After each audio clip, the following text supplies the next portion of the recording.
What's up, YouTube? You guys voted, and now it's time to share my 1952 Bowman set. If you guys did not vote for the 52 Bowman set, sorry, I'll get to the other stuff soon, but I thought it would be a fun, different, cool little thing to hold a vote and, let you guys pick what I shot next. I'm wearing my Milwaukee Braves hat today, 57 World Series champs, kind of a vintage hat to go with the vintage set. And a special shout out to my friend Drew. I know he's going to watch this video. I bought a 52 Bowman near complete set from him, as he had it complete but wanted to keep a few cards. And we became good friends. We met at a card show. I think it's been 3 years ago now. And over time, we communicated text calls, that kind of stuff, talking, collecting, saw each other at a few more shows. I bought some of the 52 Bowmans from Drew, and then bought some display cases when I was doing shows from him, and recently got to go to his house, hang out with him, look at his card room. So he's become a good friend, and he's also a fellow Christian, and so he will appreciate that I'm going to share a Bible verse here before I get into the set. It comes from James 5:8, and it says, "You also must be patient. Keep your hopes high, for the day of the Lord's coming is near." The reason I chose that one is it takes a lot of patience for a lot of different things. If you want to relate to collecting, it's hard to have the patience to build a set, especially an older set. I mean, I don't have the money and resources to complete one like that. I'm very fortunate that I have the ones that I do, and a lot of my other sets will take a long time to complete. But with that and collecting, or in life, when you're looking for another job, or trying to get a project done for work, whatever it is, you've got to be patient. And that's something that I personally struggle with, and I need to, keep focus on what's most important, and that's that, Jesus is going to come back, and I should be focused on the things that matter to him, more so than, collecting or work or whatever it is. So that's my Bible verse for today. I'm going to bust out the binder now and share my complete 1952 Bowman set with you guys. 1 second. This video is interrupted to let you know that there was actually a tie to vote for what my next video would be, but I broke the tie so that I could enter Arfalc77's contest. I was apparently living under a rock and didn't know about his channel, but recently checked it out and decided to enter his contest. So I didn't have a rainbow to share, but I do have a set I had been working on and now I've completed. So on to the previous video I had already shot and was going to share with you guys about my complete 1952 Bowman set.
Sorry about that, I'm back. I got a phone call in the middle. There's that red Shane Dietz Hall of Famer, 52 Bowman. Eddie Yost, Eddie Mixis, Gil McDougald, Cass Michaels, Granville, Granny Hamner, Alvin Dark, Victor Rashi, Whitey Lockman, Victor Wirtz. Sorry, it's hard to read some of these from farther away. There's a cool one, Hall of Famer, Bob Feller, right next to Hall of Famer, Roy Campanella. Two great cards there. Johnny Pesky. But on that Feller, he had been put in a scrapbook, it appears, and glued down, so I'll have to replace that one. Which, I mean, if you want to just display your cards and not read the backs, like if you just want this displayed in your card room, it's a great way to pick up a Feller. I mean, look at that card. Great looking card. The only reason I care is I like to read the backs. So I'll probably end up upgrading that one. I mean, I want to know what Bob Feller was doing in 1952. Who doesn't? Another one of those really cool Braves cards. I love the old uniforms. They're awesome. Washington. It's cool. There's a Hall of Famer, Phil Rizzuto. Again, he's a little rough around the edges. I don't care. This card's almost 70 years old. So Richie Ashburn, another Hall of Famer. Backs are nice and clean on those. Pretty cool. Continuing onwards. Roethlisberger, King, Vollmer, Sid Gordon, Murray Dixon, Henry Majeski, Tommy Byrne, Joe Presco, Irv Noren. It'd be a lot harder to read these if they were today's signatures, right? I mean, players' autographs these days, well, not unrecognizable, but unreadable. Most of them. There's a Hank Bauer, Yankee. Sal Magley, the barber. So Yars, Wesley, Growth. I mean, the calligraphy that these guys had. There's a Carl Erskine. Shout out to him for you, Drew. Really cool, interesting guy. Vernon Law, shout out to Bob Lewis. The calligraphy on these guys' autographs, just so cool, so nice. I know Groundchuck would dispute who has the best autograph. He would say it's Andre Dawson. He's a little biased. I would say Hartman Killebrew. He just has a beautiful signature, as a lot of these old guys did. They had signatures. I mean, I don't know if anybody's a basketball guy that watches my videos, but Diane Williamson, like if you've seen his autographs, it's literally like, no, it's not him. It's the other Duke rookie. I think it's R.J. Barrett. His autograph is like literally his name printed. That's not an autograph. There's George Kell, Hall of Famer. Eddie Robinson and Del Innes. Brissy. Gil Hodges. Not a Hall of Famer, but a key card. Gus Zernial. Howard Paulette. Samuel Jethro. Mickey Vernon. Paul Abrams. Marty Marion. Like, that one's pretty rough. I'll probably replace him. And probably the Abrams, too. You know, quite a bit of creasing on those. Bruce Edwards. Billy Hitchcock. Larry Jansen, that's one I'll probably replace with the double crease there. And most of the backs of these are clean, readable, so I can read their stories. Don Calloway, Eddie Waitkiss, who is the player that the movie The Natural was based on his life, loosely. Paul Richards, sorry. Hard to read those. Ralph Branca, Luke Easter, Luke Sewell, Willard Marshall, Jimmy Dykes, Clyde McCullough, Sibby Sisty. And I'll pause right here for a second. This is my Mickey Mantle. This one was also originally owned by Drew. When he sold me the partial set the first time, he kept the Mantle. And I looked for other ones, and he decided he did want to sell it and keep another Mantle. He's still got a 53 Bowman color Mantle. But he decided he wanted to sell this one. We worked out a deal, and he came to a Gastonia Grizzlies game and brought his kids and his wife, and they had a good time. And I got this Mantle, and got to hang out with Drew for a second while I was working. So pretty cool. That's my oldest Mickey Mantle. Since the only way they get older is this 51 Bowman rookie, right? Same years as 52 Topps. So pretty cool to own that. And I'll show you guys the back of that one here in a second. Harry Lowry, Bobby Brown, Hal Jeffcoat, Joe Haynes, Randall Gumpert. And if I get any of these names wrong, I'm sorry, guys. I mean, they're commons, but I'm trying to read their signatures through my phone as I'm videoing this. Rice, Metchik, and here's the back of the Mantle. Began the 1951 season with the Yanks' Kansas City farm, had batted in 50 runs in 40 games, and was sporting a .361 average when called up by the parent club. In 96 games for the Bombers, got 91 hits, including 13 home runs, batted .267, and drove in 65 runs. So pretty cool. That's what they had to say about Mantle in 52. Here's the next row. The Commons, there's a Hall of Famer. Larry Doby. Right next to Hall of Famer Edwin Duke Snyder, which is pretty cool.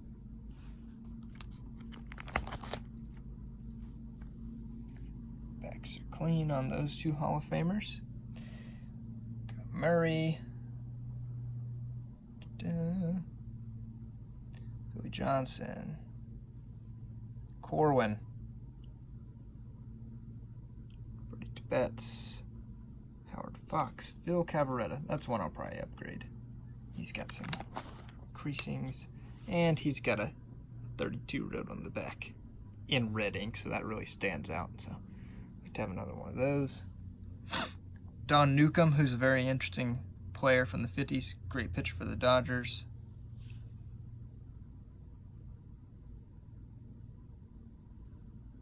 A lot of these cards can just speak for themselves. This one looks like it was taped in a binder. I'll probably upgrade him. They really are, they're works of art. At least they are to me. Some more 52 Bowmans. Ray Scarborough, who's an interesting player to me because he's from North Carolina and played in Sims Legion Park, where the Grizzlies play now. And I have a baseball autograph by him that a season ticket holder gave me. It's pretty cool. There's an early win, Hall of Famer. Need to upgrade that one. I can usually stand creases, but I don't like them over the player's face. Swigra. Let's go to the next page here.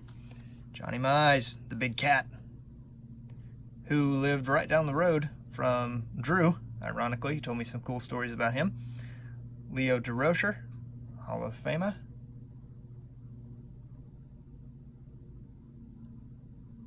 And this isn't really a tough set to put together. Obviously the Mantle's a big card.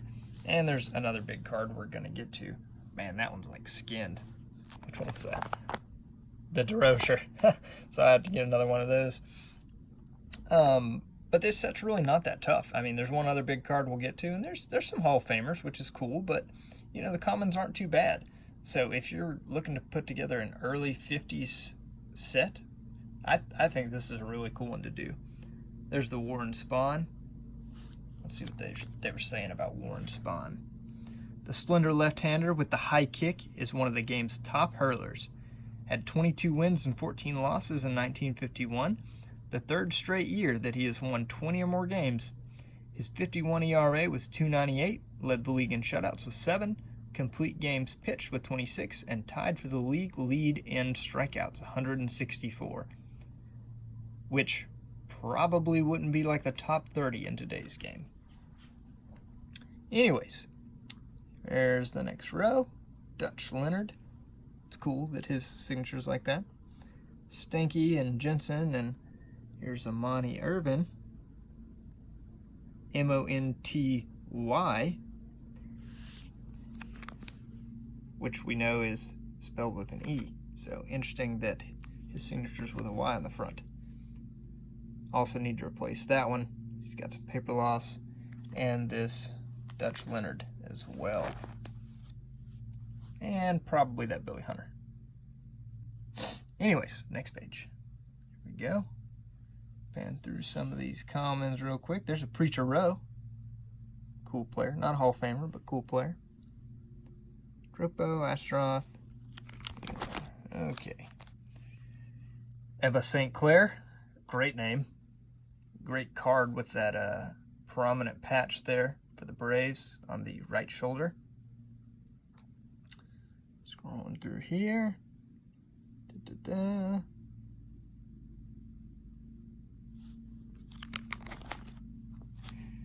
So we finish up this video. We've got a few more pages to go. There's Joe Coleman. Is anybody else working on the 52 Bowman set? Definitely leave me a comment and let me know if you are. Probably the only other person I can think of that I think Geez Mikey is also doing this set. And if you are, let me know how close you are on completing yours. I'd love to see it. This is probably my favorite card of the set. This 52 Bowman Stan Musial. It's just a great pose. It's artistic. I love the old logos. It's of Stan the Man. Great card. And it's one of my ones that's in the best shape in this set. Also on this catcher card here, I love some of these old ones where they're in their old catching gear. I don't know. I just think they're really cool.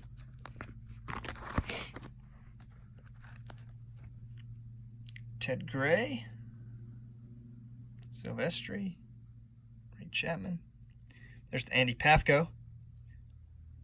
He's the, if you didn't know, he's the #1 card in the 52 Topps set, making it a premium value card. That Harry Perkowski common I'll have to replace. He looked like he was in a binder at some point. Elmer Valla, who also has a famous card in 52 Topps, where he's got a bat with some baseballs appearing to be attached to it. I know there's at least one more big Hall of Famer in here that we're going to get to. Surely I didn't skip over him. But ask and ye shall receive. There's the Casey Stengel. Not the card I'm talking about, but he is a Hall of Famer. Here is the card I'm talking about. The 52 Bowman Willie Mays. Great card. Interestingly enough, if you know anything about Willie Mays' autograph, it doesn't look like this. Nor does it even appear to say Willie Mays of his actual autograph. So a lot of his autographs from his playing days were Clubhouse. Lots of them. If they say Willie Mays, well, they're Clubhouse. Which it's interesting that the card companies didn't even have, at the time, have his real facsimile autograph to put on cards like this. I wonder how they, acquired those or, came up with it to put them on there. Because autograph cards, like in packs, obviously, were, decades away from existing. So I wonder how they did that. Did they take them from their, contracts for their card deals? I don't know. Maybe someone knows. If you do, comment down below. A few more. I always thought this Harry Simpson card was cool. I don't know, just like the pose being left-handed and interesting, batting stance, and it looks like he's about to crush a ball. So that's pretty cool. I like that card. I like this one too, where he looks like he's about to catch a pop fly. in the old school catching gear. Old school glove. Pretty cool. Just a few more pages here, guys.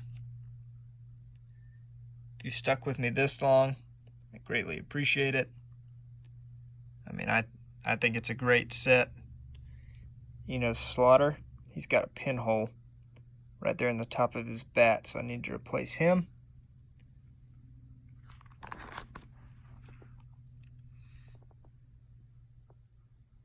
Man, that Sherman Lawler, he's a battered catcher, man. He's in rough shape.